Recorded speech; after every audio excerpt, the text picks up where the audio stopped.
The night begins with a hush, the kind of silence that settles over a small southern town when the cicadas finally tire of their song and the moon takes command of the sky. You can almost feel the air itself, thick with humidity, pressing down on your skin. In that stillness, you hear your own footsteps on the cracked sidewalks of Andersonville, Georgia, a town that looks like it's been frozen in sepia tones since the Civil War.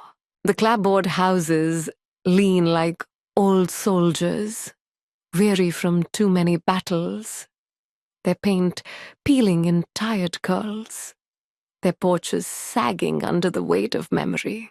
You are Atlee Pine, an FBI agent known for your steel backbone, your precision, your ability to read a lie before the speaker has even finished the sentence.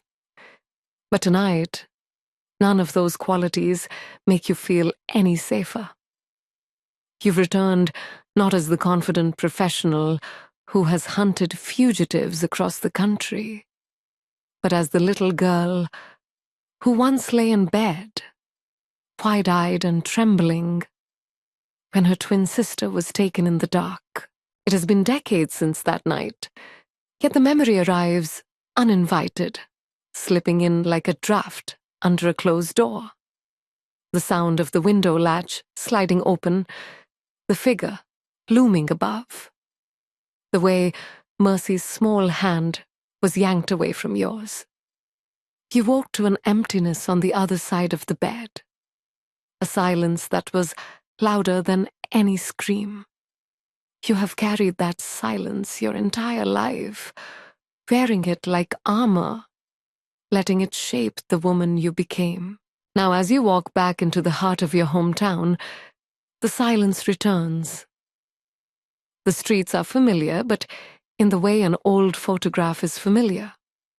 A frozen image, not a living place. Everyone you pass remembers you as part of a pair. They glance at your face and hesitate, wondering if you're Atlee or Mercy. Even now, after all these years, the wound has not closed in this place. There are tastes of pine and dust. Somewhere, a screen door creaks. You can't help but feel that everyone is watching you, wondering why you've come back. But you know why? You've spent your career hunting other people's monsters. It's time to turn back and face your own. Your badge and gun are useless here. What you need is memory, testimony, fragments of a night you barely survived. And so you begin to ask questions. You sit on porch swings with women who once brought casseroles to your family in the days after Mercy vanished. You stand on sidewalks with men who were just boys then, who remember the search parties with flashlights sweeping the woods. Each answer leads only to another question. Each recollection shaded by fear, by shame, by silence. You can feel it. Andersonville is a town built on secrets, a place where people whisper instead of shout, where every old house seems to keep its stories tucked behind shuttered windows. Some look at you with pity, others with suspicion, as if your return has disturbed the balance they've tried so hard to maintain. Yet beneath the whispers is something else, something more dangerous. An unease that is not just about the past, but about the present. You can sense it in the way conversations cut off when you walk into the diner. You see it in the sheriff's eyes, in the nervous glance of a store clerk. It's as though the whole town is guarding a truth you're not supposed to find. And then, as you lie awake one evening, staring at the ceiling of the little cottage you've rented, the past and present blur. You hear the faint creak of a floorboard. The memory comes flooding back, the windows sliding open, Mercy's breath quickening. a shadow falling across both of you. You sit up, your hand instinctively reaching for the Glock at your bedside. The truth is, you've come home not just to uncover what happened to your sister. You've come to measure yourself against that night. To find out if the girl who survived can ever feel whole again. But Andersonville doesn't welcome truth seekers. And as the darkness presses closer, you realize something chilling. The monsters here may not all be memories. Some of them are alive. Some of them are watching you now. The memory is never far away. It waits for you in the quiet moments, in the shadows, between heartbeats. You are 6 years old again, lying in that twin bed beside your sister. Mercy's breath is slow and even, her hair splayed across the pillow like threads of gold. The room smells faintly of lavender from your mother's sachets. Then a sound, a soft scrape, the whisper of wood against wood. Your small body stiffens. The window is opening. A hulking figure fills the frame, face hidden behind a mask that catches the moonlight. You can't move. You can't scream. You can only watch as a gloved hand reaches out, as Mercy's tiny form is lifted, as her warmth vanishes from beside you. The silence that follows is the loudest thing you have ever heard. Years later, that silence still beats in your chest. It's what drove you to the FBI, to the Violent Crimes Unit, to chasing men who prey on the innocent. Every fugitive you've put in cuffs, every door you've kicked down, every criminal who's stared at you in disbelief as you read them their rights. All of it was fueled by that one night. But no matter how many monsters you stop, the question remains. Where is Mercy? That question is why you're back in Andersonville, a place you swore you'd never see again. The roads still curve through pine forests, the red clay clinging to your shoes, just as it did when you were a child. The prison camp looms like a scar on the landscape, its history soaked into the soil. During the Civil War, thousands of Union soldiers wasted away here in cages of wood and wire.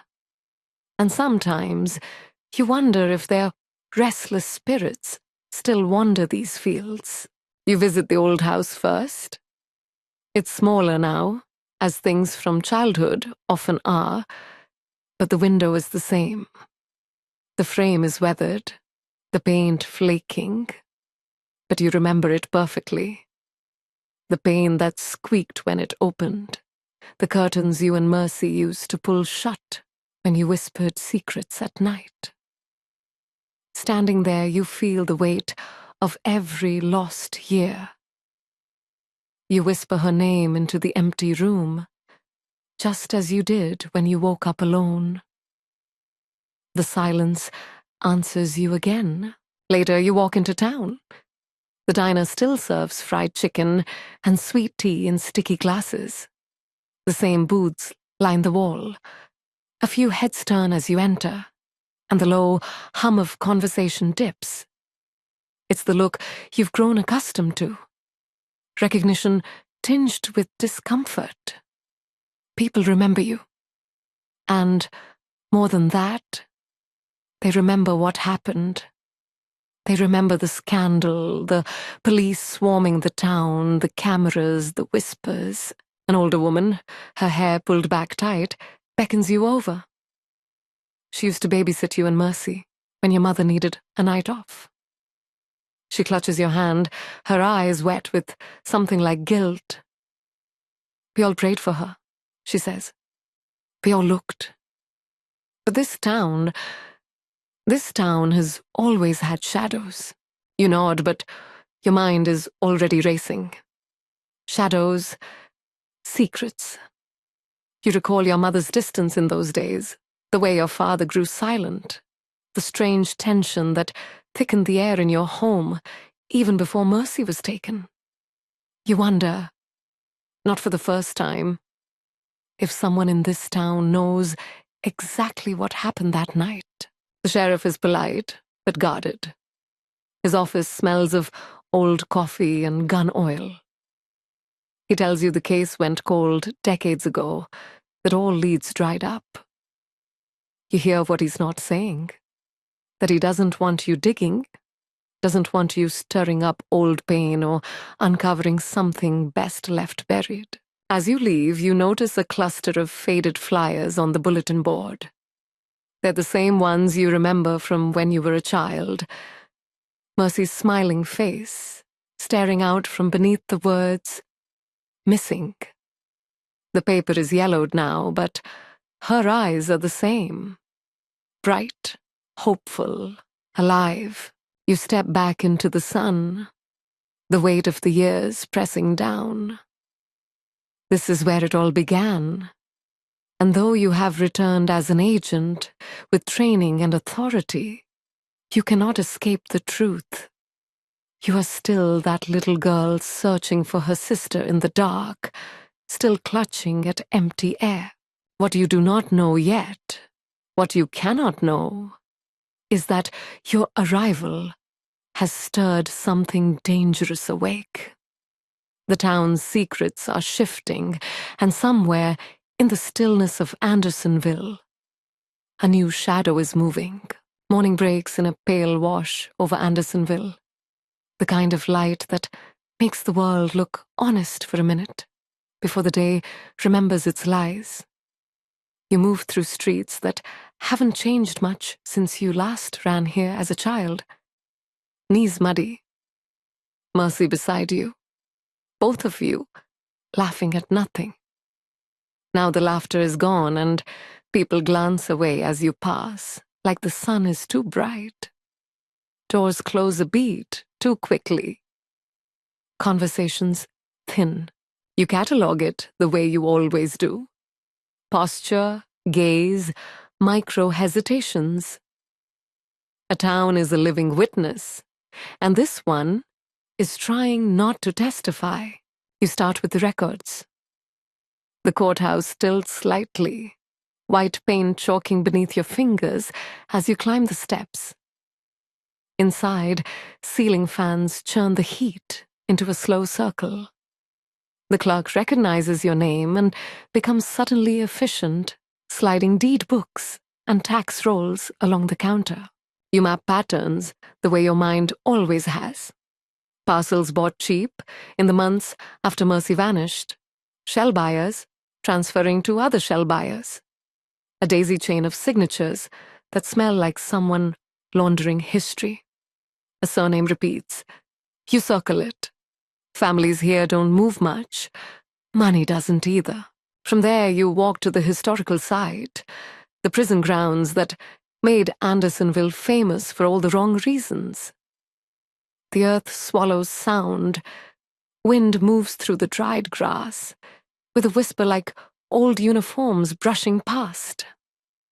A volunteer reenactor, sunburned and earnest, gives you a practice speech about rations and disease and overcrowding, but you're listening for something else beneath it.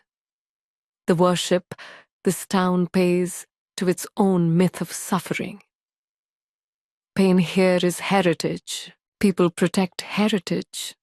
And sometimes, to protect one tale, they bury another. At the church on Main, stained glass throws wounded colors across the pews. The pastor offers you tea and practice sympathy. You watch his hands. He never asks what brings you home. He asks how long you intend to stay. You drink half the tea and thank him. And when you step into the foyer, you study the corkboard, layered with casseroles and charity drives. Tacked to the corner is a decades-old photo of a youth picnic. You and Mercy are there, hair braided, matching sundresses, like a dare to fate. In the background, A teenage boy looks toward the camera with a smirk that doesn't reach his eyes. You take a picture of the picture. The pastor clears his throat. He has noticed the angle of your attention. The diner at noon smells like hot oil and sugar. You choose a booth with your back to the wall. In the mirror, you watch everyone watching you. The waitress, who used to slide you extra cherry pie, brings black coffee and leaves the pot. Her mouth a hard line. When you ask after an old teacher, she says, "Moved too quickly." When you ask where, her pen scratches an invisible word on her order pad. "Up north," she says. You nod. You will find him later, or you will find why she needs you to think he's gone. On the sidewalk outside, you catch a conversation as it collapses into silence. Two men in seed hats, one with nicotine yellow fingers, both with the hollow calm of people who live with a truth they pretend is dust. "Ain't our business," one says, as you draw close, and you file the sentence the way you'd file a fingerprint. "Not my business" is often the exact address of your business. You drive the back roads. The pines close in, their resin sharpening the air. You count mailbox names. You note which ones lean and which ones are tended. Wealth leaves evidence. So does fear. At the edge of town, the quarry gapes, water a deep green that looks like it could hide anything. Teenagers come here at night. So did you, once. You walk the rim and locate footprints newer than the rest. A set of heavier treads, overlapping smaller ones. A dance of pursuit or instruction. You photograph impressions and measure stride. Then kneel and breathe. Beneath pine and clay, there's a sourness that doesn't belong. Chemicals spilled long enough ago to fade, but not long enough to forget. You drop a pin on your phone. A woman in a faded visor stands watering petunias that don't need it. She introduces herself as Ruth Ann and starts with the line, "Everyone has ready for you." "So sorry about your sister." You let the apology sit, say nothing, and silence opens like an elevator shaft. She fills it. "Folks said things back then. About your folks. You know how people are?" You do. You ask her what she said. She meets your eyes with a kind of rural steel and decides she respects you enough to be useful. "I said the truth like kudzu. You can cut it back, but it crawls up the porch again." She glances toward the old mill road. Some porches got choked. You thank her. She pretends she didn't mean anything by it. At the mill road, you find a cinder-block shed collapsed into itself. Roof half-caved, a rusted lock hanging from a hasp that was never meant to hold much. Inside, the smell hits harder. Old rope, oil, mildew, the ghost of bleach. On the wall, a nail line where something once hung. Tools, or trophies, or lies, shaped into order. You photograph the pattern of holes. You pocket a fallen screw with a unique thread cut. It may match something later. It usually does. By afternoon, the heat presses its palm to your back. You stop by the sheriff's office again and ask for reports from the month before Mercy disappeared. You request logs of domestic calls, trespasses, any complaint dismissed as kids or drunks. The sheriff smiles with only his top lip and says, "You can see what's public." Yulene say the statute numbers he hoped you had forgotten, the ones that make obstruction sound expensive. Papers arrive. Pages are missing. Pages always go missing. You sign for what they'll give, then sign your own name mentally on the blank spaces. Those gaps will guide you. Next, you knock on the mayor's door. He is a glad-hander, polished by years of ribbon cuttings. His studies smelling of cologne and wood polish. He asks after Washington and says the town is recovering fine from the last recession and the last election and the last flood, as if economics could drown a crime. You ask about a developer buying parcels along the creek. He calls it progress. You call it pattern. He laughs a shade too loudly, then leans in, the friend voice. Agent Pine, forgive me, but digging this old stuff up, it can unsettle folks. We're building forward here. You thank him for his candor and watch the muscle in his jaw tick when you ask if he knows the surname you circled at the courthouse. He knows it. His eyes admit it before his mouth refuses it. Evening again. You walk the neighborhood where you grew up. The asphalt remembers your bare feet. A screen door creaks, and a man steps onto a porch with the unsteady swagger of someone powered by habit. He names himself Hank Dillard and points his cigarette like punctuation. You FBI people think truth is a thing you can arrest, he says, voice grated by years of smoke. Truth's a cat. Won't come when you call. You ask him who he thinks is holding the can opener. He grins like a man surprised you traded metaphor for metaphor, and he tips his ashes toward the cemetery. Graves talk here, not the stones. The people who keep them clean. The cemetery lies quiet under oaks that have seen too much.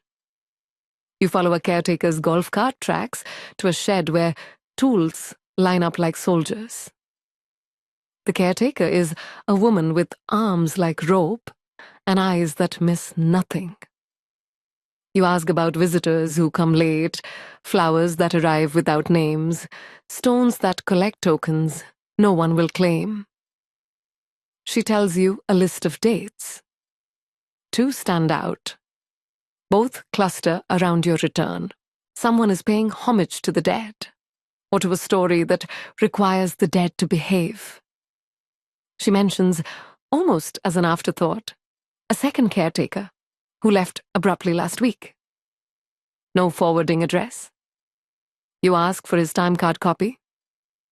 She hands it over because your questions are clean and your respect is real. People hand you things when you treat them like participants rather than obstacles. Night folds in, and the town puts on its porch lights like a necklace of watchful eyes. From your rented cottage, you catalogue the day, land transfers, the Mill Road shed, the quarry rim, the church photo, the sheriff's missing pages, the mayor's tick, the caretaker's dates. Threads cross. You sketch lines, then erase them, then draw them again, tighter. Andersonville wears history like a badge and secrecy like a second skin. Your presence is a solvent. The town can feel it. So can you. You lock your door and stand by the window, listening to the air settle. Somewhere far off, a dog barks. Somewhere closer, a car idles longer than necessary, then moves on. Your hand rests on the sill where a child's fingers once curled in fear.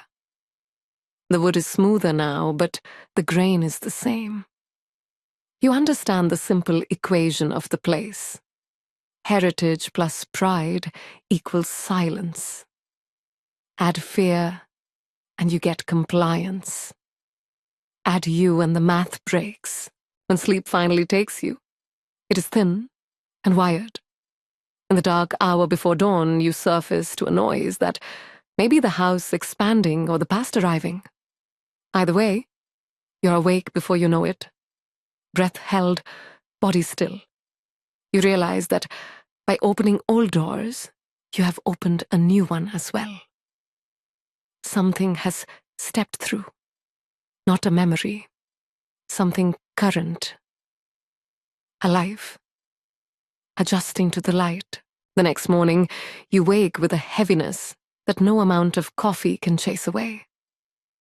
The sun hangs low, filtering through thin curtains, striping the room with pale gold. You dress in silence, the weight of your badge at your hip, reminding you that you came here as an agent, not just a grieving sister. But when you step outside, the past seems determined to keep its grip. The town breathes memories at you. Every corner has a story, every sidewalk crack a history. You walk past the old hardware store, its windows filmed with dust, and remember your father's strong hand gripping yours as he pulled you inside to buy nails. His voice echoes faintly in your head, low and stern, the way he used to warn you and Mercy not to wander too far. Back then you thought he was just being protective. Now you wonder if his warnings carried another meaning, one you were too young to understand. At the edge of town stands the weathered farmhouse where your family once lived. The porch groans beneath your boots. The paint is long gone, and weeds curl up between the steps. You open the door and breathe in the stale air. The house is hollow, but the rooms are thick with memory. You see two little girls racing through the hallway, their laughter bouncing off the walls. You hear your mother's voice calling from the kitchen, warm one moment, sharp the next. Upstairs, you stop at the door to your old room. The handle feels cold against your palm. When it creaks open, you see dust motes swirling in the sunlight. The twin beds are gone, but you can still picture them. Yours on the left, Mercy's on the right. You move to the window, fingers brushing the frame. You remember the sound of it sliding up in the night. You remember the shape of a man, the gloved hand, the way you froze while Mercy was lifted away. Your chest tightens. Even now, decades later, you still wonder. Why her, and not you? A knock on the door startles you. You turn to see Carol Bloom, your assistant, standing in the hallway. Her silver hair is neatly pulled back, her expression a mix of concern and gentle encouragement.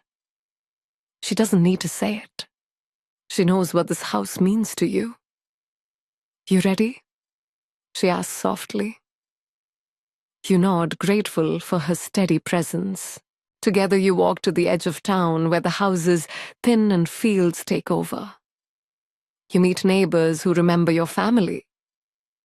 Some welcome you with open arms, others with guarded eyes. One man, his hands still calloused from years of farm work, shakes your hand too hard and says, "We never forget what happened here." His grip lingers a beat longer than it should.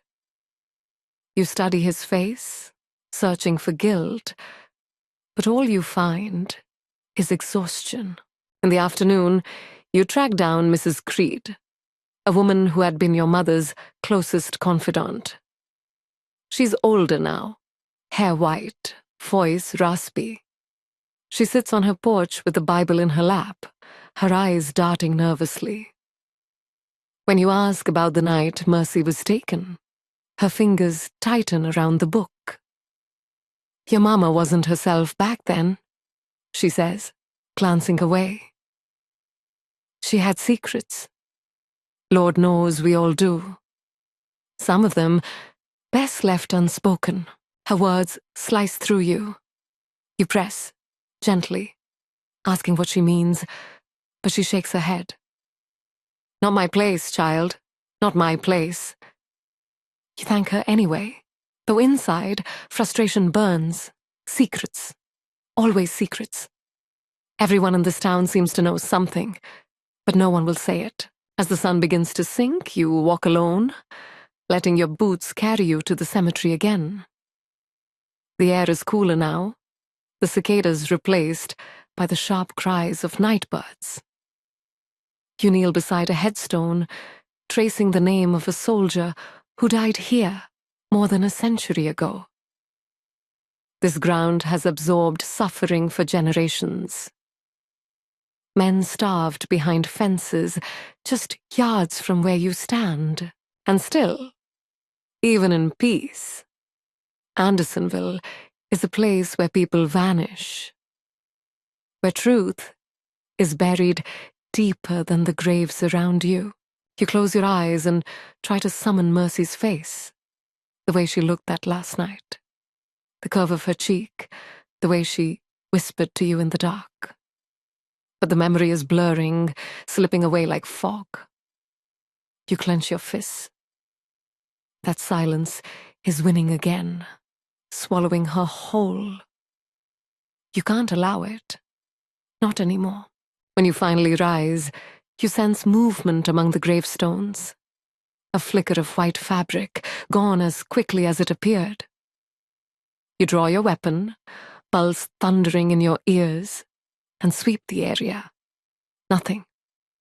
Just the wind, the whisper of pines, the shadows stretching longer with every heartbeat. Still, the unease lingers. Someone doesn't want you here. Someone is watching. And as you leave the cemetery, a thought settles into your mind with chilling certainty. Mercy's disappearance may not be the only secret this town has been keeping. The scream comes at dusk. You're standing on the porch of your rental cottage, watching the sky bleed into violet, when it cuts through the heavy summer air. High, sharp, and filled with the terror you recognize in your bones. The sound rips you back to that night with Mercy, and for one paralyzing instant, you are 6 years old again, clutching empty sheets. Then training takes over. Gun drawn, you sprint toward the source. The scene is grotesque in its silence. A woman lies in a clearing just beyond the churchyard, the grass crushed beneath her body. A veil, bridal white, has been draped over her face. Her hands are folded at her chest, as though she were being offered at an altar no one can see. The hush of the pines presses in, broken only by the frantic chorus of cicadas. You kneel beside her. She is still warm. Whoever did this was here minutes ago. You scan the tree line, every shadow a possible figure, every breeze a possible movement. Nothing. Just darkness, thickening like smoke. The sheriff arrives, his cruiser's lights spinning red and blue across the old stones of the cemetery wall. He steps out, hand on his belt, eyes darting. What in God's name? His voice fades when he sees the veil. You can almost hear the gears grinding in his head. The effort to process what this means. It's not just about Mercy anymore. You tell him. He doesn't meet your eyes. The FBI may have sent you here to rest, to recover from the wounds you carried out of your last case, but rest is impossible now. This killing isn't random. You see ritual in the arrangement of the body. You see intent in every careful fold of lace, every precise placement of her hands. Whoever staged this scene wanted someone, maybe the whole town, maybe just you, to see it and understand. Back at the sheriff's office, the fluorescent lights hum overhead. You lean over the coroner's report, your jaw tightening as the details confirm what your instincts told you. The victim was strangled not killed in the clearing, and dressed after death. The veil was added later. A ring, a cheap one, tarnished, had been forced onto her finger. Carol studies the file with you, her voice quiet but steady. A wedding, she says, or some kind of twisted version of one.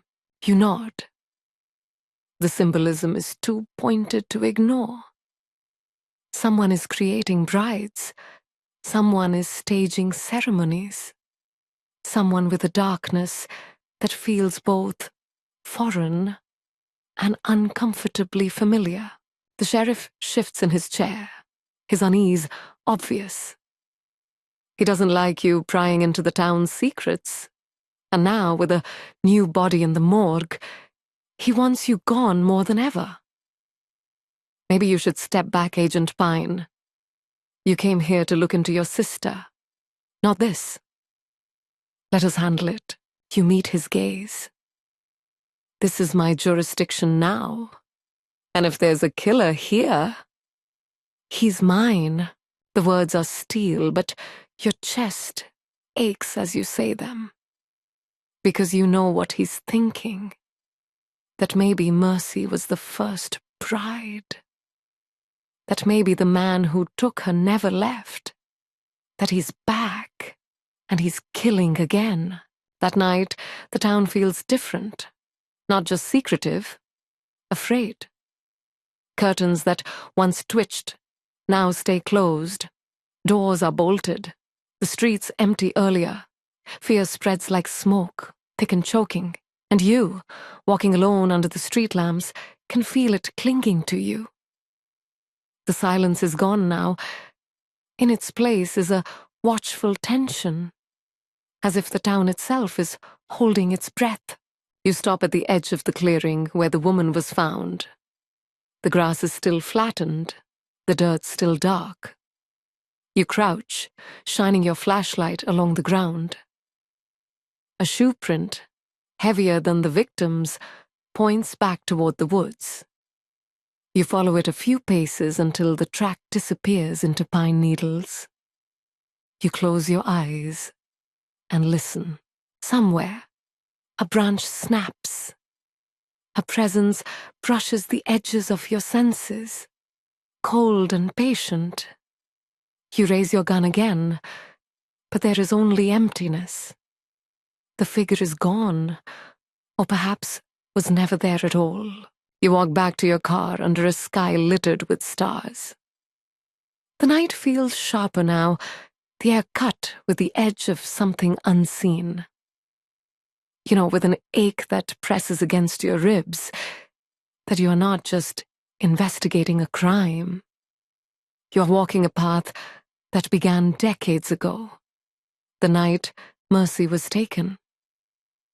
And every step you take is carrying you closer to the truth, and to the killer who may already be watching you from the shadows. Morning arrives, thin and brittle, like light strained through gauze. You run the night again, in your head, as you lace your boots. Veil, ring, posed hands. A ceremony performed by someone who believes ritual confers meaning or power. The kind of mind that organizes chaos into symbols and then hides behind them. You pocket your badge, your breath even, your pulse, a quiet metronome. Today you hunt patterns. At the sheriff's office, you find Carol already there, sleeves rolled, reading through boxes that look like they've been aging in a basement since the last century. She has stacked reports into precise columns labeled with sticky notes in her neat hand. Victims, scene elements, timelines, alibis. When you enter, she slides one pile toward you. Check the incidents of trespass near the churchyard in the last 6 months, she says. Voice calm, unhurried. She knows your brain. She feeds it fuel. You skim and the shape shows itself. 3 calls, same caller, anonymous. reported a figure in the cemetery wearing a cape. You pause. Carol's eyebrow rises. Or a long coat. You adjust. Dark. Moving between stones. Midnight to 1 a.m. The sheriff steps in, a foam cup sweating in his fist. Kids, he says, because that's the cheapest explanation. Ghost hunters, we get them. Kids don't pose bodies with veils, you say. Kids don't force rings on dead fingers. Your tone is flat, a blade laid on a table. He looks away first. You push for canvases, for door-to-doors, for camera pulls from any gas station, pharmacy, bank. Anywhere a veil could be bought. A ring picked up from a thrift store bin. The deputies scatter with a speed that says they're glad for orders that sound like daylight. You and Carol divide the rest. She takes the bridal shops within driving range, the pawn shops with ring trays that spin like prayer wheels. You take the quarry road, the mill shed, the diner, the church, the cemetery. The orbit repeats. Places where the killer may have watched, practiced, rehearsed. At the church, a woman refills the altar candles, her hands steady, even as the flame shivers. She remembers the dead woman. She remembers her singing at the back pew sometimes, face lifted, voice almost too soft to hear. We mixed her name up with another, the woman says, guilt pooling in her eyes. People come and people go. Small towns forget in specific ways. They don't forget family lines. They forget the unattached. The killer chose a woman the town would misname in memory. That is strategy. In the afternoon, Carol calls. Veils, she says, and you hear the grind of her car tires on gravel. Sold out at one shop 2 towns over. Owner thought it was a wedding run. Receipt says cash. She pauses and rings. I have a pawn owner who remembers a man buying 5 tarnished bands in a bundle. Cheap. Said he was making art. How tall? Taller than me. Not as tall as you. Medium build. Voice like someone who doesn't talk much. You picture a throat unused to speech, crafting vows no one should hear. Cameras? Offline, he says. 2 months. He's lying.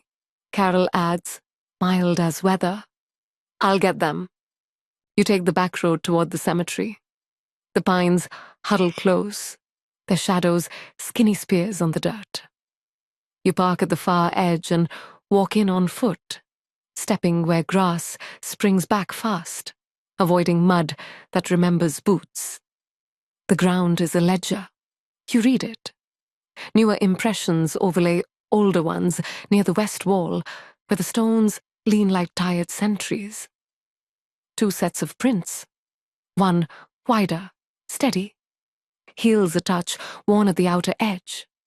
The other lighter, hurried, directionless, hunter and puzzled prey between markers that carry dates long done counting. The veil catches on a low branch, as if the scene is still happening. Your breath shortens once, then steadies. You slip a glove on and free the fabric. Tulle. Cheap, but with a snag of something darker at the hem. You seal it, mark it, catalogue the moment your fingers touch evidence that could bind a body to a mind. The call comes while you're still on your knees. Not Carol, not the sheriff.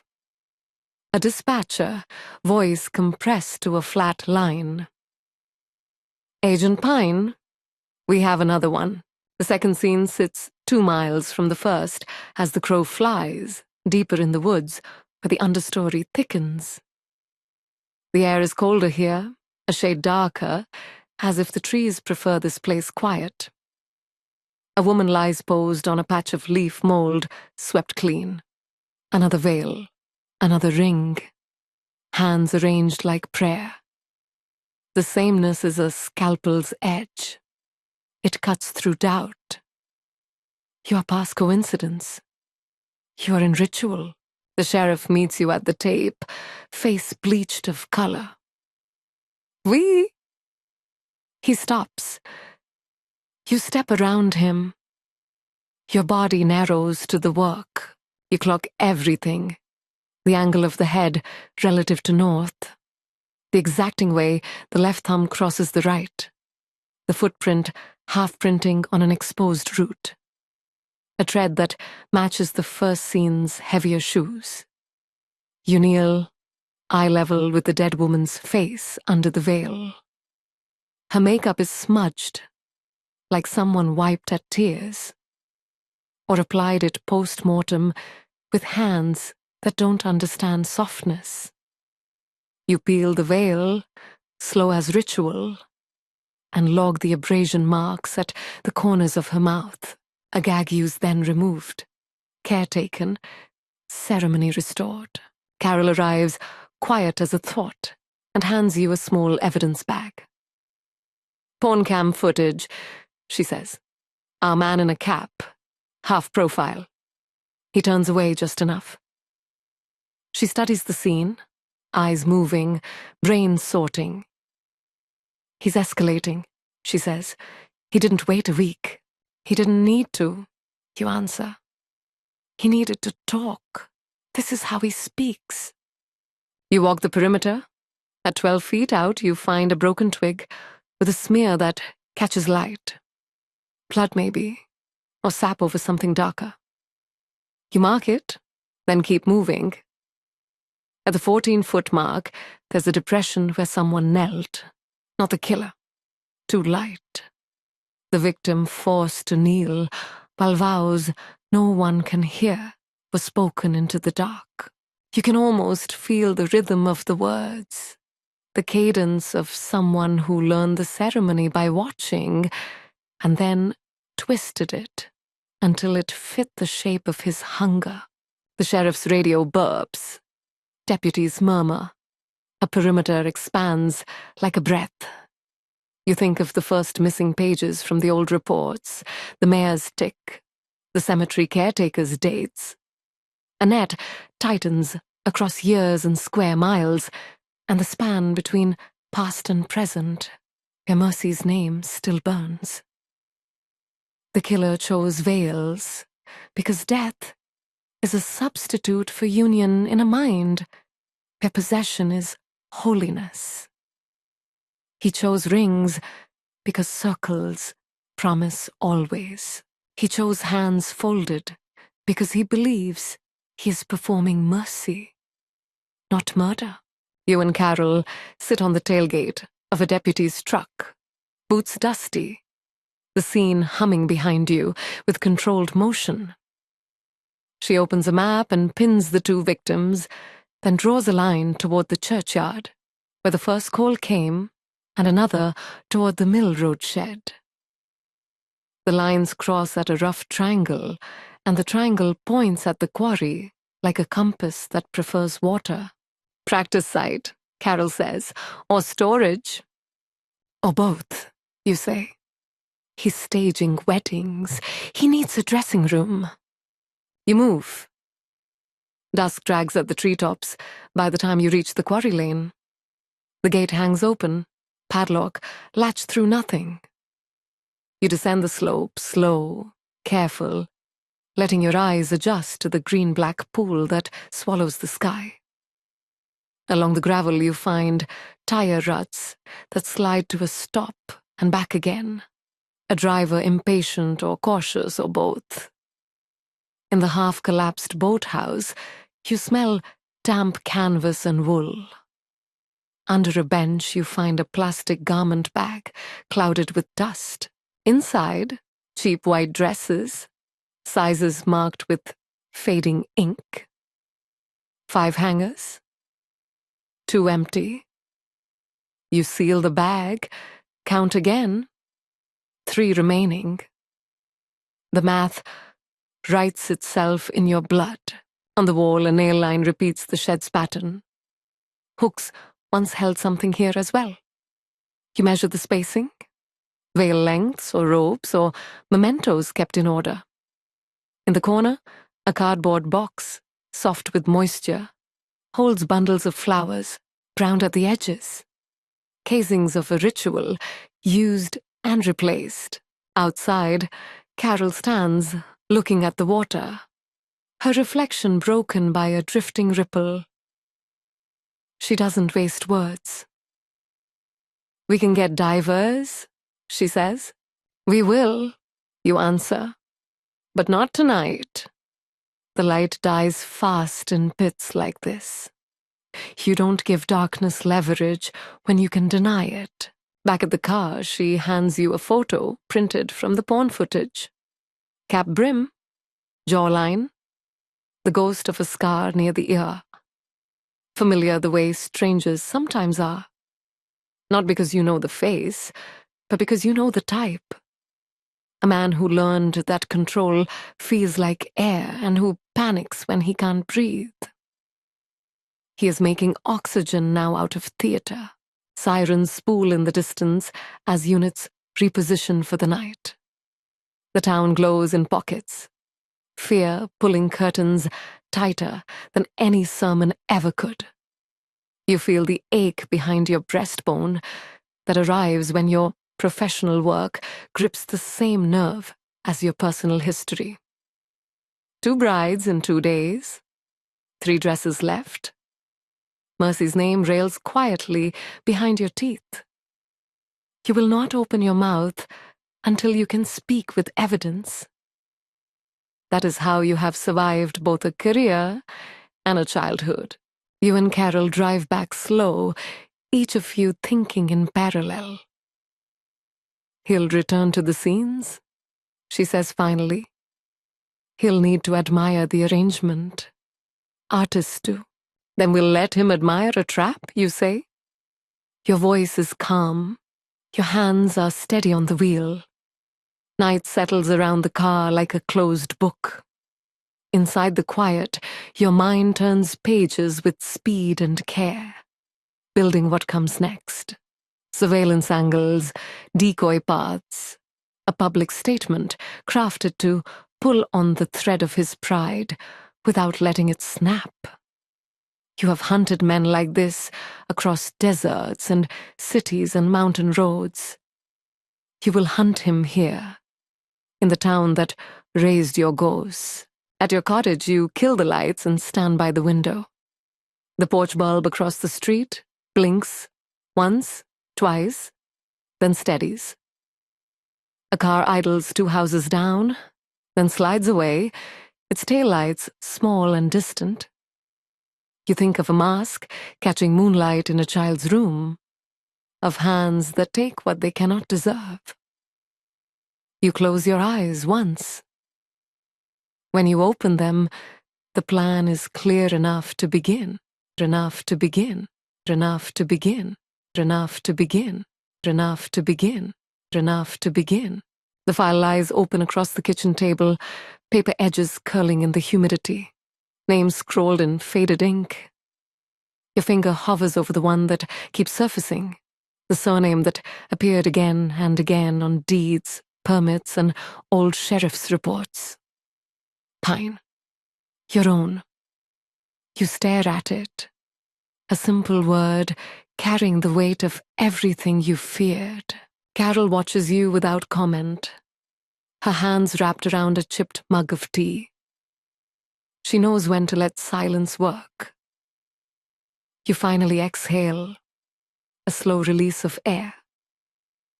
"My parents," you say. The word is flat, but inside, something buckles. You drive to the last known address for your mother. The road is lined with skeletal trees, branches arched like a cathedral ceiling. The house is smaller than you expected, sagging porch, shutters hanging crooked, the scent of mold drifting from the eaves.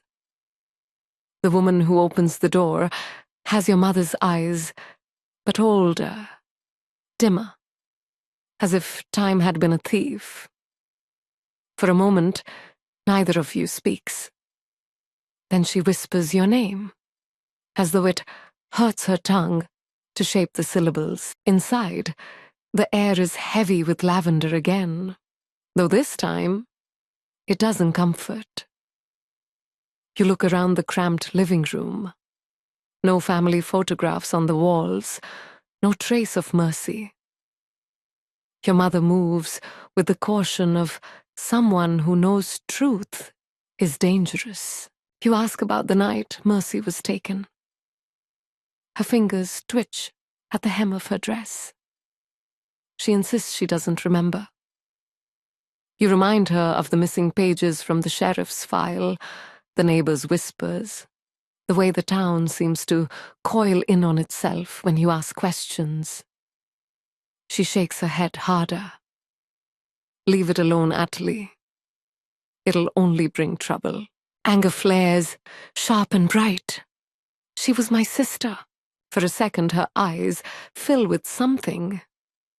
Fear, regret, maybe guilt. Then it's gone, shuttered. She rises, smoothing her skirt. You should go. You leave, but the silence is heavier than before. In the yard, you pause, staring at the cracked earth, the sagging clothesline, the rusted tricycle half buried in weeds. You remember your father's shadow stretching across this same patch of dirt. His voice hard when he told you not to speak of what you saw that night. He had secrets, just as your mother did. Secrets you're now determined to drag into the light. Later that evening, you sit with Carol in the car outside a weathered bar at the edge of town. Neon buzzes in the window, casting the gravel lot in red and blue. Inside, the air is thick with smoke and spilled beer. Old men in bowl caps hunch over their drinks, their voices low. One of them, the man with the nicotine-stained fingers, eyes you with a mix of wariness and challenge. Still digging up bones, Agent Pine? He drawls. Bones don't stay buried forever, you reply. He snorts, but his hand trembles slightly as he lifts his glass. Some folks here would prefer they did. You press him, careful, measured. A name slips from his lips. The same name you circled in the files. Not shouted, not confessed. Just released, as though it had been waiting decades for air. You file it away. When you step back into the night, the cicadas have gone quiet again. The silence is a presence, thick and watching. You feel the same tingle along your spine you felt at the cemetery. Someone is out there. Someone who knows you're getting closer. In the motel room, under the dim glow of the bedside lamp, you spread the map again. 2 murder sites. The mill shed. The old quarry. The lines converge like an arrow pointing to the past. You feel the town's history pressing in. The prison camp, the mass graves, the whispered rumors about your father's temper, your mother's secrets. Every road leads back to the night Mercy was taken. Every new death feels like a shadow cast by that old crime. You close your eyes, and there she is again. Mercy, whispering in the dark, her small hand in yours. You tell yourself you'll find her, that you'll find him, the masked man who turned your childhood into a graveyard. But in the stillness, the question echoes louder than the promise. Why her? Why not you? And in that silence, beneath the hum of the motel's air unit, you sense it again. The presence, the watchfulness, the certainty that you are not the only one hunting. Somewhere out there, in the dark, the man with the mask is moving. And he's not done. You spend the morning turning the map into a matrix. Pins and thread are just theater. The real grid is in your head. Columns and rows labeled with needs and pressure points. The killer needs privacy, transport, storage, trophies, and a reason that feels like destiny. The town supplies all of it. Your job is to break the circuit. Carol sits across from you with a legal pad already full. She reads off the to-do list like a conductor calling cues. Surveillance rotation at the cemetery and quarry. Pull cell pings along the mill road and church corridor. Track bulk purchases of veil fabric and cheap rings within 50 miles. Cross names tied to the quarry lease. Audit old missing person calls dismissed as walk-offs. You nod. And I want a profiler consult. Quiet. Someone who can read the ritual without turning it into a headline. She makes the call. You hear only her half of the conversation, calm and precise. No drama, no speculation. It's why you keep her close. Carol doesn't just manage logistics. She manages the atmosphere. She makes the work feel inevitable. By noon, local law shows up with help you didn't ask for. A younger deputy with a clean uniform and wary eyes stands at your door, hat in hand. He introduces himself as Deputy Lane and says the sheriff sent him to facilitate. You read the subtext, babysit. You invite him in anyway. He doesn't sit. You put cameras at the cemetery? You ask. He shifts. The county's gear is limited. Then I'll loan you some of ours. You hand him a case. He takes it like it might bite. When you ask about the missing pages in the old reports, he flinches just enough to count. Before my time, he says. A beat. But my uncle worked here then. He said the town got jumpy. He said people came into the office to unsay things. Like what? Like who they saw, like who they knew, like who they owed. He looks at the floor. We don't talk about debt much, but we all got it. You watch him longer than is comfortable. Wary can become useful if it turns into conscience. You play straight with me, and I'll play straight with you, you say. No surprises, no spin. He nods once, too fast, then catches himself and slows it down to something that looks like intention. You give him 3 tasks. Install cameras, pull the quarry gate logs, and compile every wedding license filed in the county for the last year, including those denied or abandoned. He blinks at the last one. He isn't marrying, you add, but he's thinking in that language. A text pings from the profiler. You step outside to take the call, walking toward the rough hum of cicadas. She speaks in a voice like cold water. Your offender is rehearsed. He doesn't escalate because fear drives him. He escalates because success did. He believes he's correcting a record, sanctifying a wrong. He will be local or adopted local. He will need a woman to be the stagehand for his life. That woman will look tired. Tired how, you ask? Faded, like a person painted over and over. You won't notice her unless you look for absence. You thank her and cut the line. You have 3 women in your notes who fit loosely, all attached to men who move like they were given permission to take up space. You drop a star beside each name.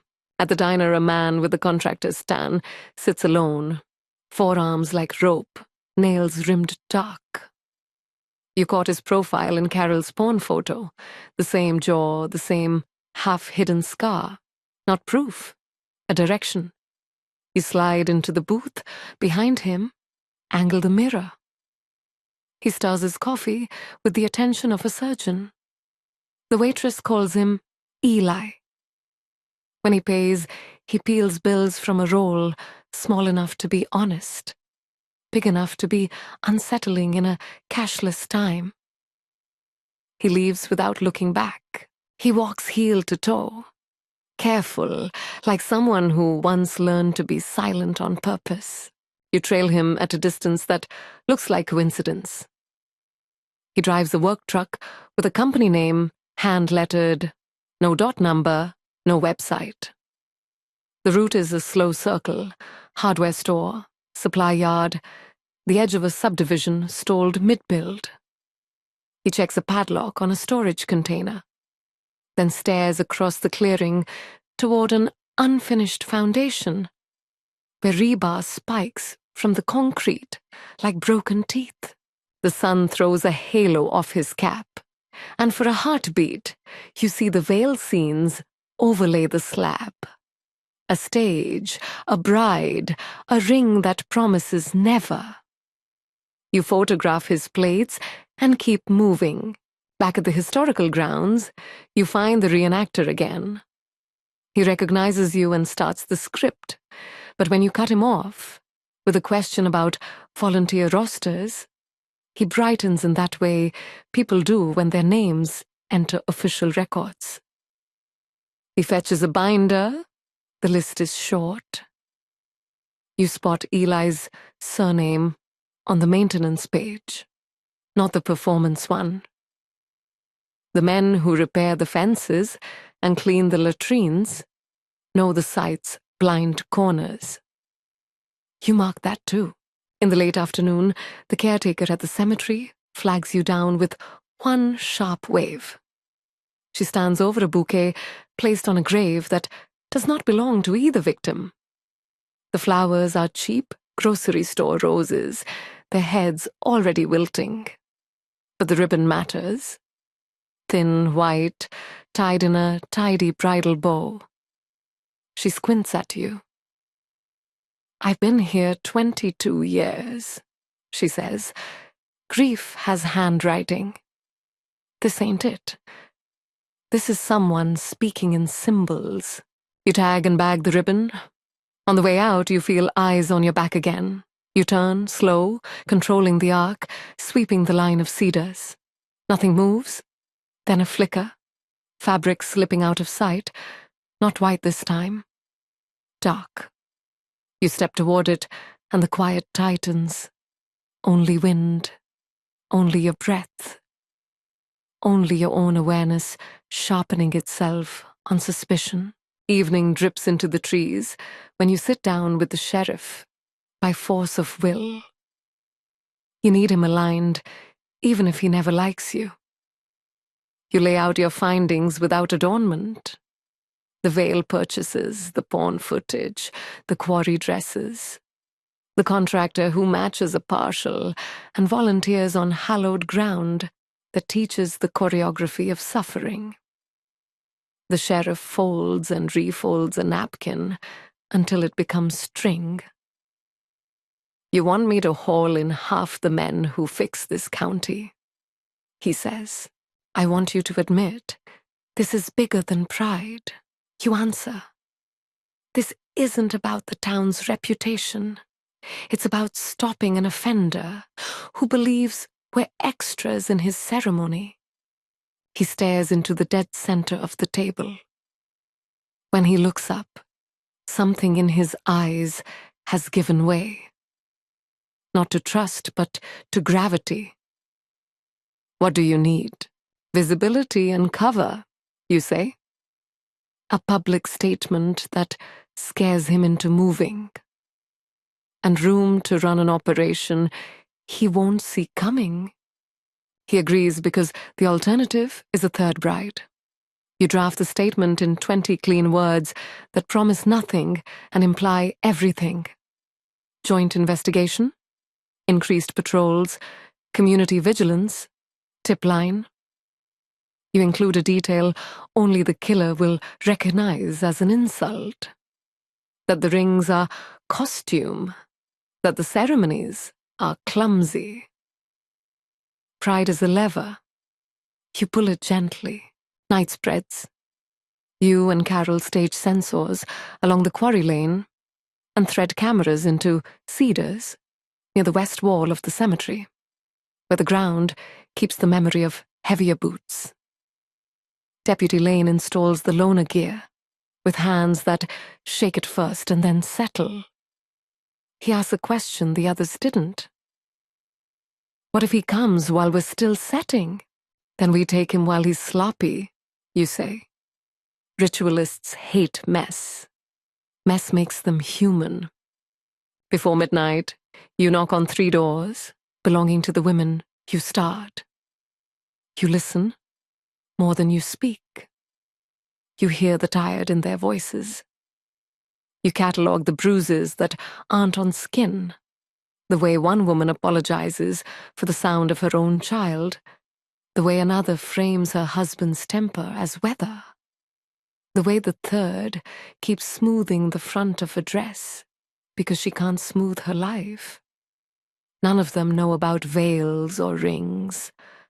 All of them understand ceremony as something endured.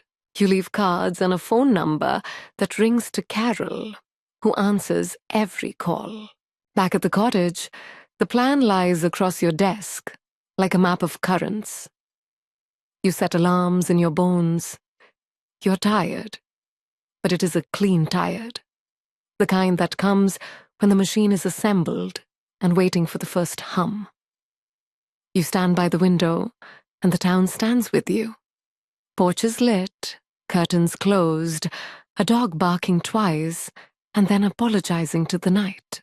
You think of mercy again, of a gloved hand and an open window, and the way a child's mind can survive by splitting into before and after. You are done living in after. You intend to write the next hour yourself. The town reveals itself in layers, like peeling wallpaper.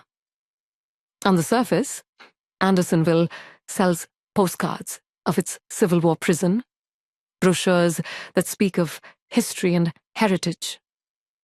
But when you push past the gloss, when you ask questions that slip under people's doors, you find something else entirely. A place that has grown comfortable with silence, with secrets, with things left buried. You begin with the ledgers. In the courthouse basement, the air is cool and damp, the shelves lined with thick books bound in cracked leather. The handwriting inside is elegant, looping, 100 years of deeds and transfers. You run your finger down the pages, tracing the familiar surname you circled before. Pine, over and over again. Not always your father, but cousins, uncles, men who lived in this soil like it belonged to them, by divine right, land flowing into their hands after the war, during Reconstruction, after families fell on hard times. A pattern of acquisition disguised as chance. The thought cuts close. What if Mercy wasn't stolen by a stranger? What if she was claimed, absorbed, erased by the very blood you share? You close the ledger, but the name clings to your mind like a stain. You and Carol walk through town together, her careful steps steady beside your longer stride. At the old boarding house, a man remembers your father in fragments. A stern voice, a locked study, nights when he vanished until dawn. He lowers his gaze, stirring sugar into tea that doesn't need it. Some things are better not said, he mutters. The words echo those you've heard all week. The refrain of Andersonville. Better not said. At the library, a young clerk shows you a folder labeled Unsolved. Inside are yellowed clippings about other disappearances. Women who went missing in the decades after Mercy. None made the front page. They're tucked between bake sale announcements and football scores, as though the town itself had no appetite for these stories. You scan them, noting dates, names, descriptions. The ages vary, but every victim is a woman, alone, unmoored. Each disappearance coincides with a family celebration. Weddings, anniversaries, homecomings. Each one vanished like a ghost pulled off stage. That night, you walk past the prison camp again. The stockade posts rise against the moon, black ribs on the earth. The place stinks faintly of rust and old rain, a reminder of suffering so vast it numbed generations. You imagine the killer here, standing in the dark, absorbing the history of confinement, starvation, ritualized cruelty. A man could take that story and graft it onto his own madness, could convince himself he was continuing a tradition of sacrifice. At the far end of the field, you spot a figure, a man standing too still, his silhouette carved against the pale grass. He watches you. The brim of a cap hides his eyes, but you know the line of his jaw. You take a step forward, hand on your Glock. He does not move. Then the cicadas swell, the wind stirs, and when you blink, the space is empty. Carol finds you still standing there, minutes later. Your weapon low, but ready. She says your name softly, grounding you. They'll come again, she tells you. People like this. They need an audience. You nod. The audience is here, a town steeped in secrets, watching from behind their curtains, pretending not to see. The killer is playing to them, staging his macabre weddings as if each body is a vow, each veil a sermon. And yet, deep inside, you know the audience that matters most is you. He's speaking to you, to the girl who lost her twin, to the agent who won't stop hunting. You return to the cottage and tack the clippings to the wall. The faces of the missing women stare back at you, their eyes hollow with questions. Mercy's face joins them, a child's smile caught in a photograph that has outlived her. You stand back and look at them all together.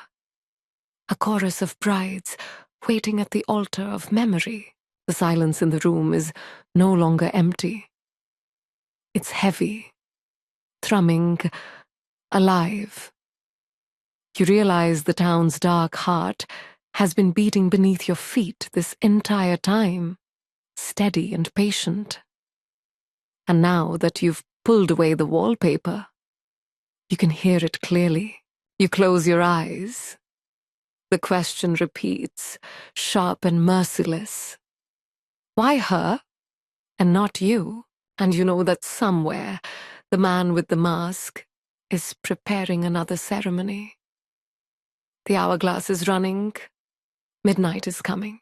You spread the photographs across the table and arrange them until the pattern clicks into place with a sound you feel in your bones rather than hear. It is not random, not frenzied, not the improvisation of a cornered mind. It is choreography. First the taking, then the dressing, then the vows. Finally, the procession to a consecrated space of his choosing, where the bride is laid down and made still. The details change, tree line, soil, angle, but the order never does. Ritual is a compass. It points toward the heart. You start at the beginning. The taking. Both victims vanished from places where nobody would miss them immediately. One left a bus stop after closing shift. Another stepped from a motel corridor into a parking lot washed in sickly sodium light.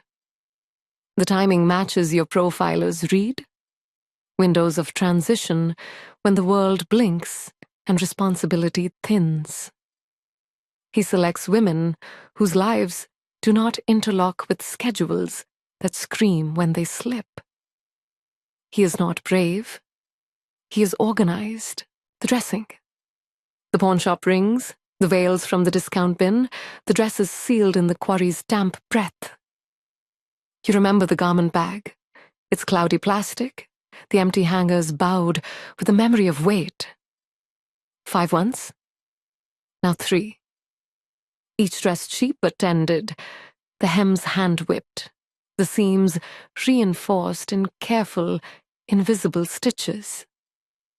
Somewhere, a needle has been pulling white thread through white fabric, while the television murmured and a clock breathed.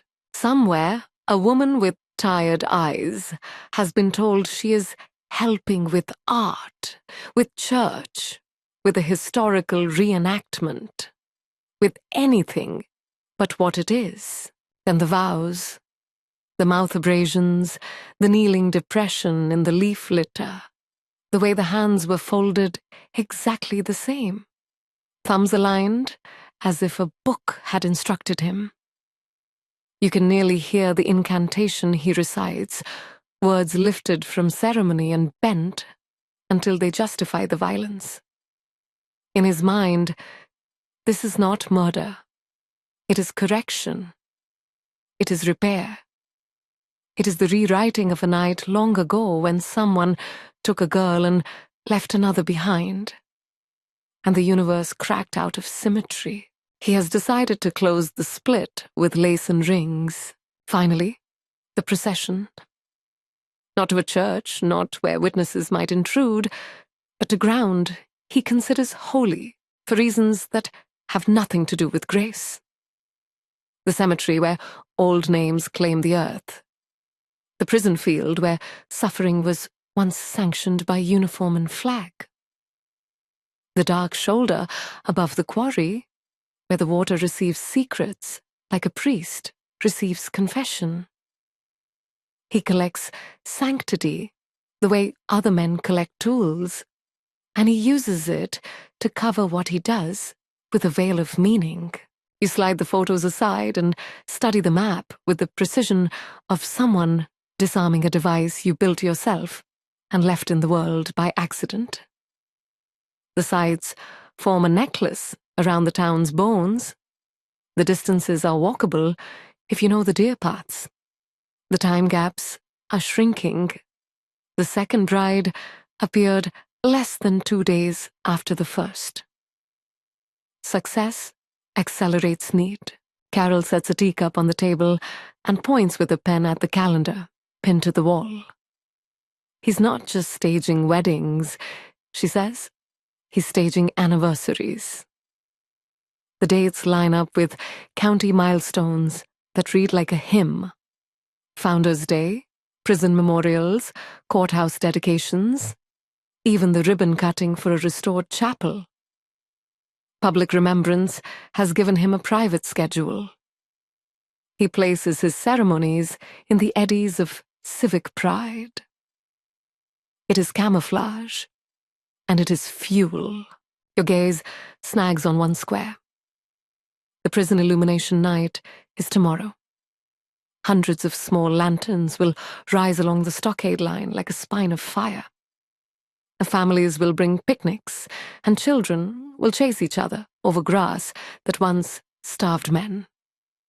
The ritualist will not miss it. If his pattern holds, he will want a bride for the light. The dresses at the quarry become a countdown you can touch. 3 left. He will try to use one. He will imagine it makes him whole. You and Carol split tasks. She calls the event organizers and secures the roster of volunteers, insisting on background checks as if they are routine. She flags purchase orders for bulk candles and lighters, the trivial logistics that bring men like him into daylight, because they need to be near the tools of their night.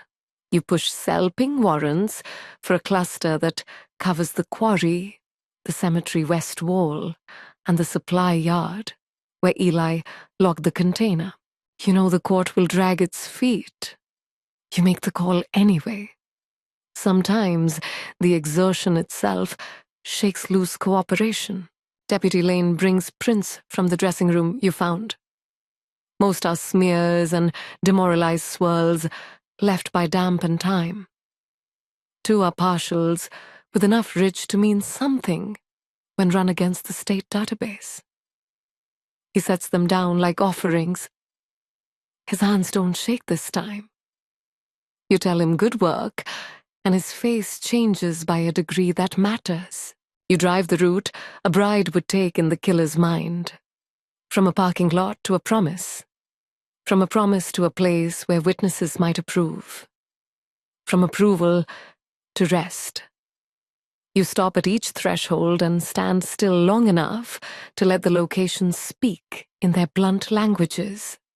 Concrete, pine, stone, water. At the church, candles tremble in their cups and drip onto linen like tiny vows. At the field, the wind tells a dull old story about hunger. At the quarry, the water does not tell anything. It hoards. The contractor, Eli, appears again like a refrain. You track him to a job site where studs rise from slabs in a grid. An unfinished neighborhood paused in the act of becoming.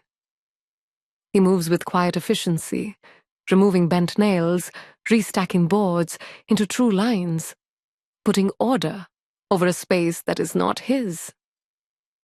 You watch from your car through a lattice of 2x4s.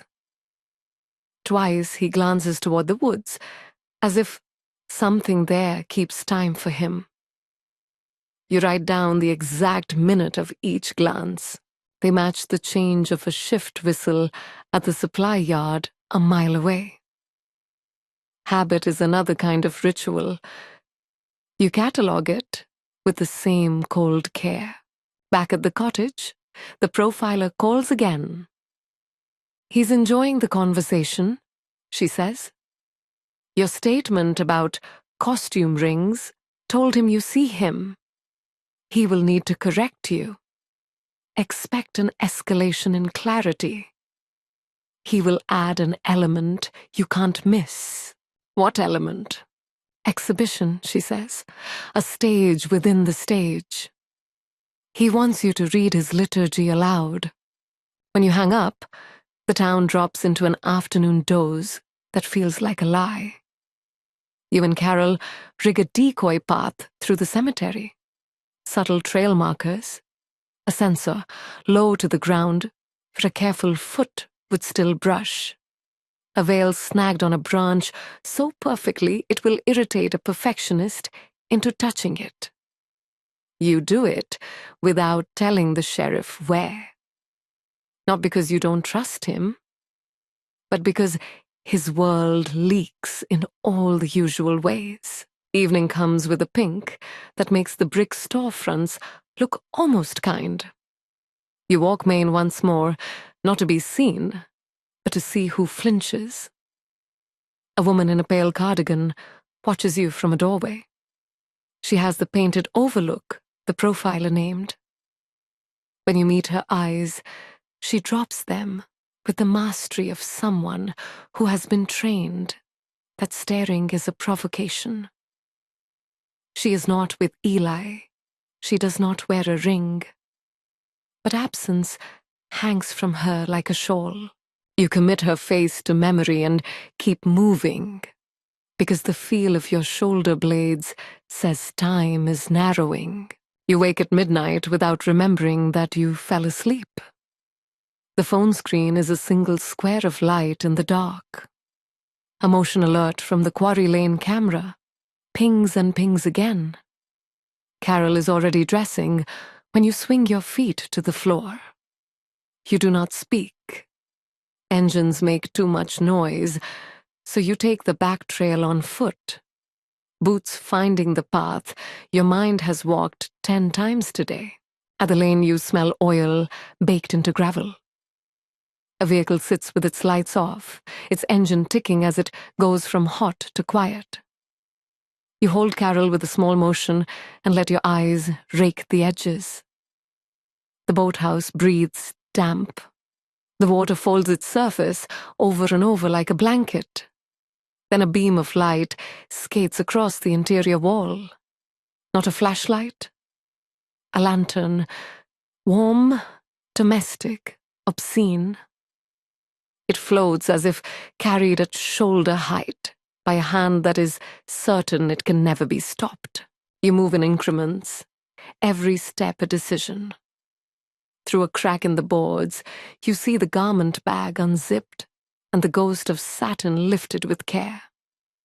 The cap brim, the jawline, the scar. He pauses as if to admire his curation. Then the lantern turns and you see what the profiler promised. Exhibition. On the wall, he has hung a rectangle of framed glass. A mirror. He has been marrying himself to his work with his own eyes as witness. Today he has added something new. A bit of ribbon looped through a drilled hole in the frame, knotted in a bow. Bridal white. Your caretaker's bow. His message is precise. He can walk into holy places and borrow their symbols, and no one will stop him, because in this town ceremony outranks truth. You breathe once, deep, slow, counting 4 heartbeats to still the thunder. Not yet. Not here. This is not the trap. This is the map. You back away, drawing Carol with you. You leave a sensor behind where his boot will kiss it on the way out. A gentle press that will give you a time. You leave the mirror where it hangs, because taking it would teach him the wrong lesson. You want him to believe he's still invisible. On the climb back, the pines crowd the sky to a narrow seam of stars. You speak for the first time since the alert. Tomorrow, you say. Tomorrow, Carol repeats. You do not mean the calendar. You mean the hour when his script collides with yours. You mean the moment the ceremony splits and the audience becomes the arrest. You mean the light along the old stockade line and a killer who cannot resist arranging one more bride for a town that prefers its history neat. The ritual has shown you its spine. The finale is written. You intend to choose the theater. The day of the lantern vigil arrives heavy with heat. The sky is a bleached white, the kind of southern glare that flattens every shadow until sundown.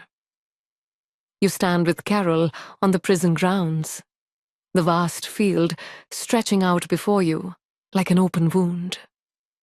Volunteers are moving in small groups, planting paper bags along the outline of the old stockade. Soon candles will flicker inside them. Hundreds of tiny flames marking where men once starved and prayed for freedom. Tonight, the entire town will gather to watch those lights glow. Tonight, the killer will want to speak again. Your plan is already in motion.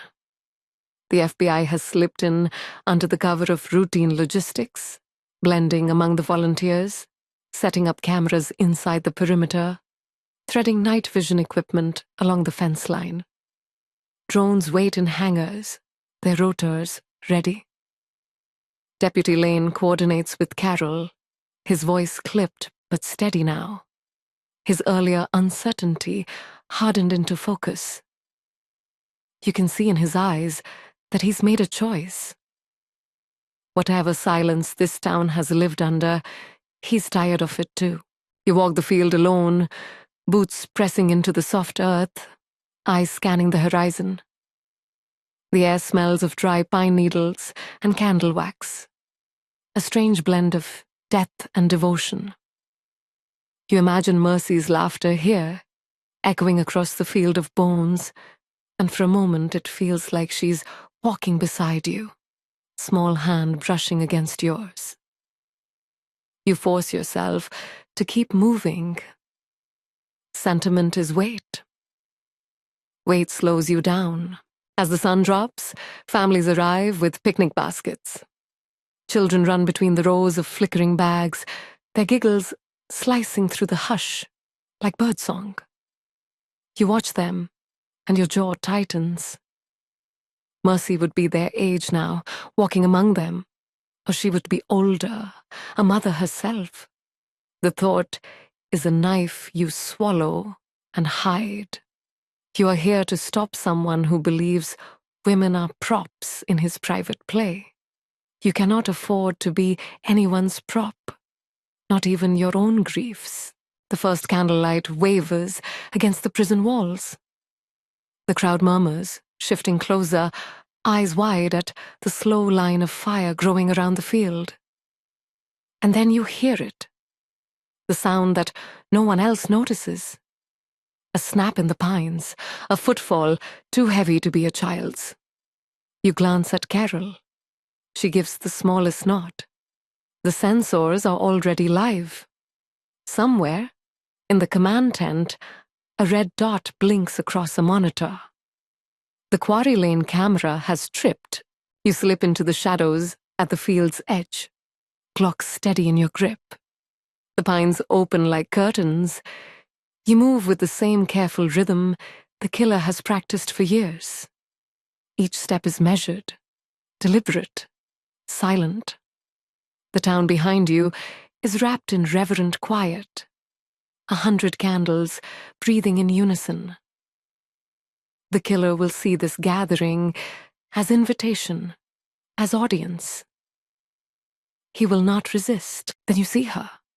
A figure in pale fabric stumbling through the trees, veil snagging on branches, arms bound. She is alive, but barely, the gag muffling her cries. Behind her, the man in the cap moves with that same heel-to-toe caution, lantern held high, face shadowed. He does not see you. He sees only her, only the stage he has built in his head. You raise your weapon, but hold. Too much distance. Too many ways for it to end wrong. You wait, muscles coiled. Carol circles behind him, silent as dusk itself. The woman stumbles into the clearing, forced onto her knees. The man lifts the veil with reverence, sliding the tarnished ring onto her trembling finger. He begins to speak words you cannot hear, his voice low and rhythmic, as if reciting vows only he understands. The crowd at the field is laughing now, unaware of the tableau hidden just beyond the lights. The killer raises his hands as though about to deliver a benediction. That's when your sensor chirps in your earpiece. A soft click, the sound of his boot brushing the wire you left on the path. He freezes, head snapping toward the trees. For the first time, you see the mask. Pale in the lantern's glow, eyes dark and hollow. You step forward. FBI, drop it. The words cut through the clearing. Sharp, cold, undeniable. The lantern swings, casting shadows that leap like dancers across the trees. The woman sobs, choking behind the gag. Carol's voice cuts in from behind him. Hands where we can see them. For a heartbeat, he stands frozen between you. Mask turning from one to the other, breath heavy behind the fabric. Then he lowers the lantern. You move closer, cuffs ready, but he isn't done speaking. His voice is hoarse but deliberate.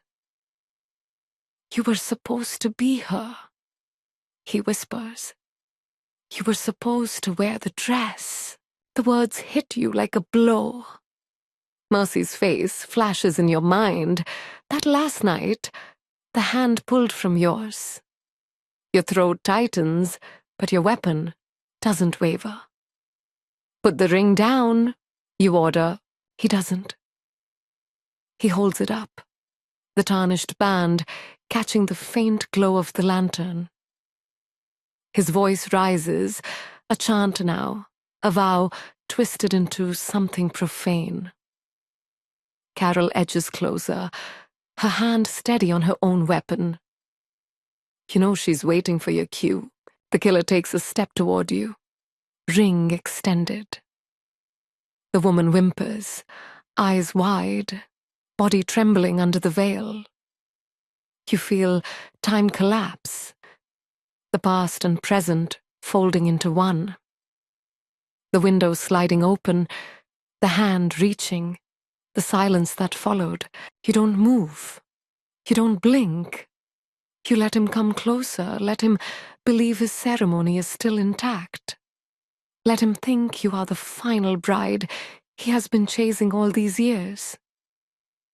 The candlelight from the prison field flickers in the distance, casting a glow that seems to sanctify the moment. Then the trap snaps shut.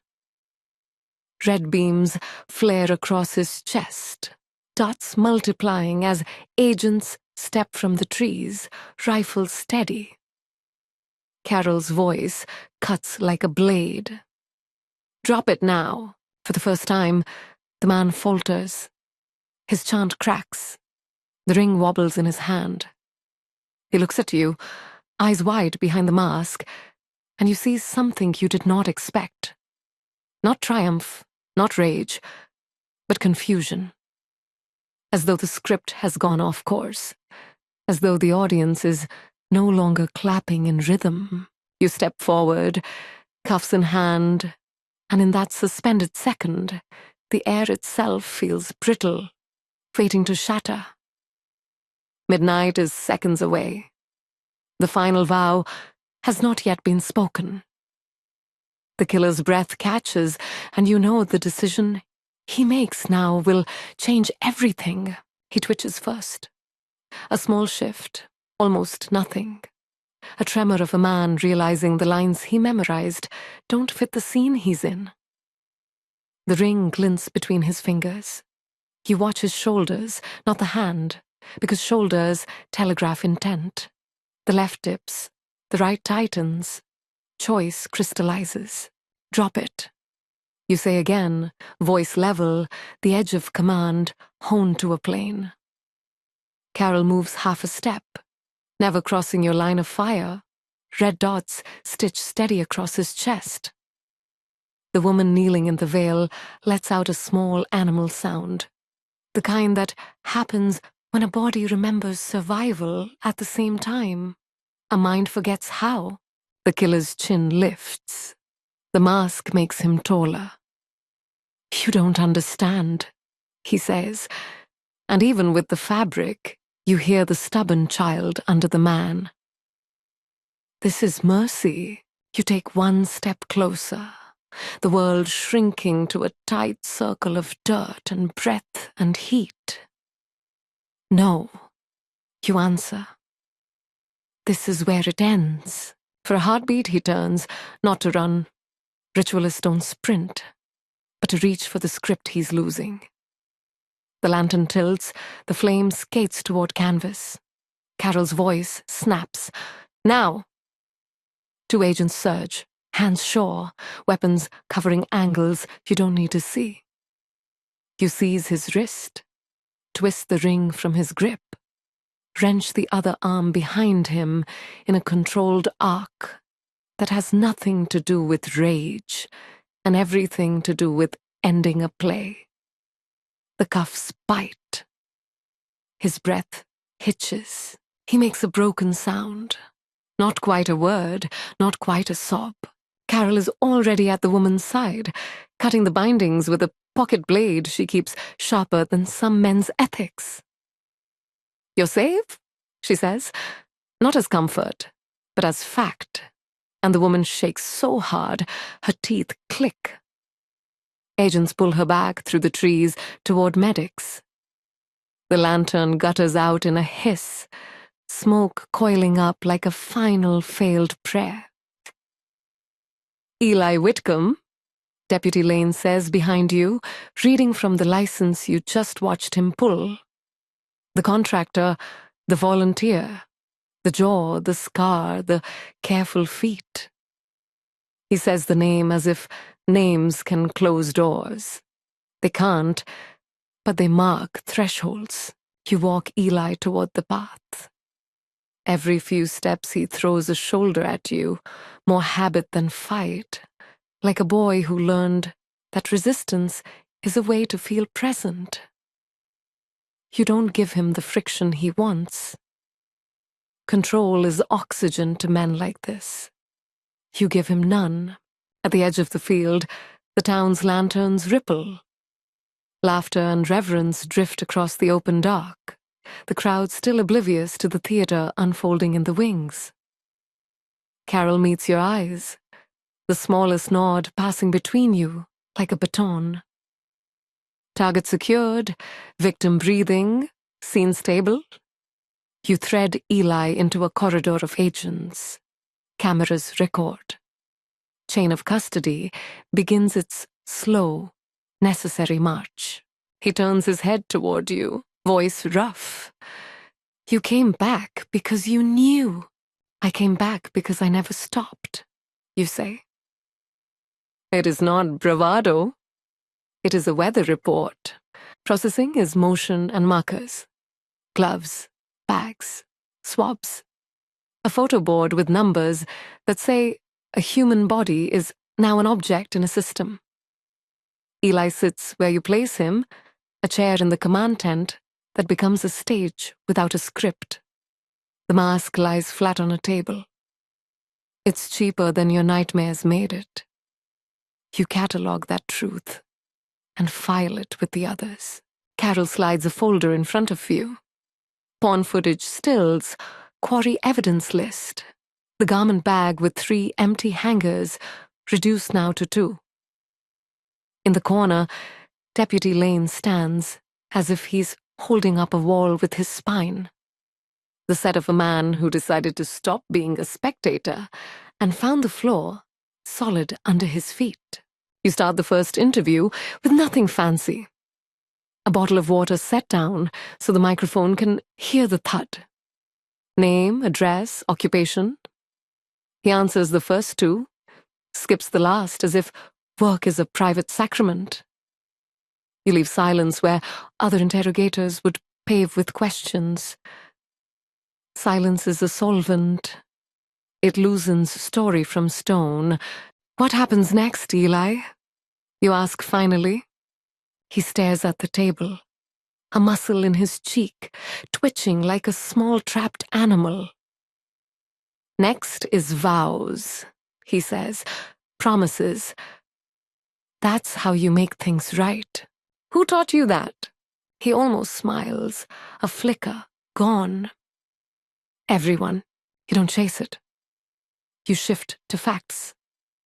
The veils, the rings, the mirror, the ribbon stolen from a graveyard bouquet that said to anyone fluent in cemetery, 'I can enter hallowed places and no one will stop me.'"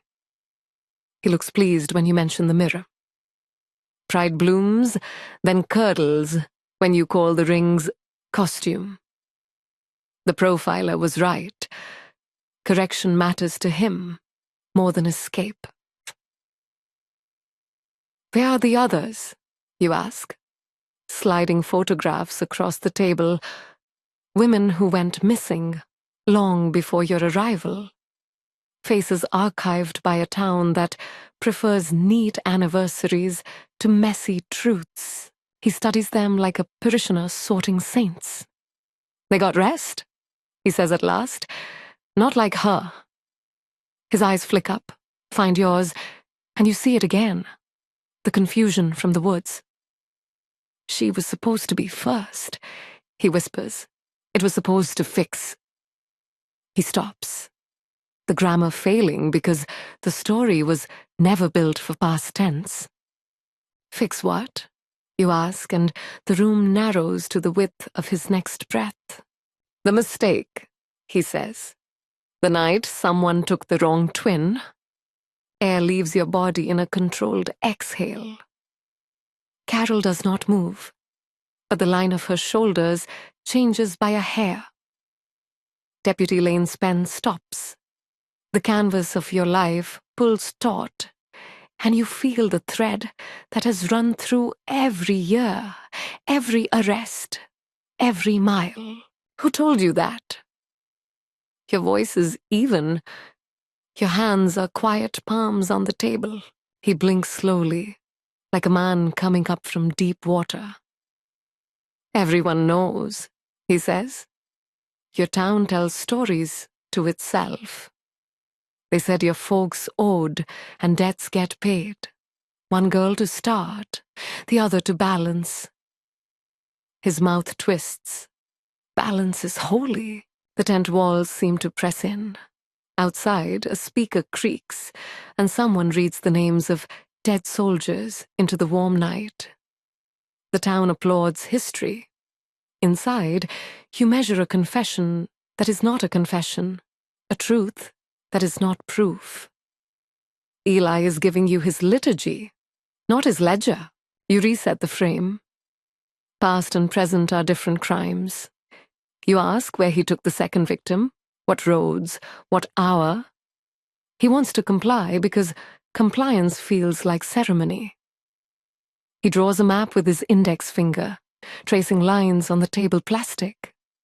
A back lane past a feed store. A cut through pines that avoids the intersection camera. A turn by a white mailbox that leans. He marks a shallow depression near a cedar, where he kept a stash. Ribbon, twine, a cracked compact he used to test the angle of veils. He's meticulous. He is proud. Pride is leverage. You press, and he gives you the location of a storage unit under a girlfriend's name. She's not a girlfriend, he says, the child again. She's a helper. Painted over woman. The profiler's absence, given shape, team's role, radio's murmur. In 30 minutes, you have a unit full of dresses, cut veils, tarnished rings, still in a thrift store bag. In 50, divers bring up the garment bag you feared you'd find, weighted and sealed, fabric gone green around the edges, where water eats white. In 90, the lab calls to say the partial from the quarry matches Eli's right index, and a second print matches a woman who signed an application at the historical site gift shop as E. Whitcomb, household. The helper has a name. She has a face in a DMV photo that looks tired, like someone erased and redrew her, until she forgot her original lines. You step out of the tent to breathe air that isn't recycled fear. The lanterns along the stockade line are dimming, wax cups collapsing inward, flames making their last small fists before they go to smoke. Families pack up. Laughter thins. The town will go home believing the night honored pain from long ago. They will not know until morning what else it held. Carol joins you, hands on hips, eyes on the field. It's not all of it, she says. It isn't a question. No, you answer, but it stops him. And Mercy, the name sits between you. Solid. You feel again the hinge of a window, the parting of small hands. The words Eli spoke vibrate in your chest like a struck string. The wrong twin. Old debts. A town that paid with girls because men didn't want to settle their own tallies. No proof yet. Only smoke. But smoke marks heat. heat marks a fire that once burned. You go back in. Eli's mask stares emptily from the table. You pick it up, feel the cheapness with your fingers, then set it down, because to keep holding it would be to give it weight it does not deserve. The paperwork begins. Warrants flower from keyboards. Statements are prepared with the blunt, careful language that lets facts stand upright. Medical takes the rescued woman away, toward the first, hardest hours of being a survivor. Deputy Lane signs a property log with a hand that no longer shakes. The helper is found 2 blocks from the supply yard. Eyes glazed, answers slow, as if waking from a long, strange dream she mistook for life. You do not treat her as the monster. You treat her as the hinge. Hinges tell you which way doors swing. When the field is finally dark, when the last bag is a damp square on trampled grass, you walk the perimeter alone.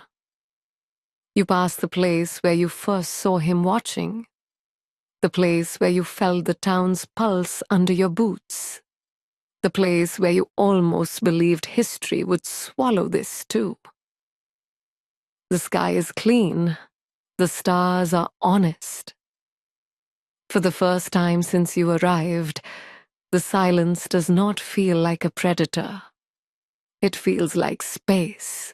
You do not get mercy back tonight. No one can write that ending for you. But you have bent the arc. You have interrupted a man who believed murder was devotion, and you have cracked the story a town told itself to survive its own reflection. You have also heard a sentence you cannot unhear, and it points to rooms you have not yet opened.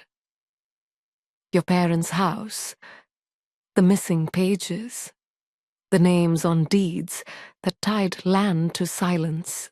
You stand by your car with your hand on the roof and let the night settle the way dust does after an explosion. Slow, inevitable, revealing the shape of what remains. Carol waits by the passenger door, patient. "Tomorrow," she says. "Tomorrow," you answer. The word is not a hope. It is a plan. You will pull threads until the fabric shows its weave. You will ask who decided a balance required a child. You will find whose math Mercy satisfied. You will follow absence until it becomes a presence you can arrest. You drive back through a town that pretends to sleep. Porch lights burn like quiet confessions. Somewhere a dog barks twice and then remembers it is safe.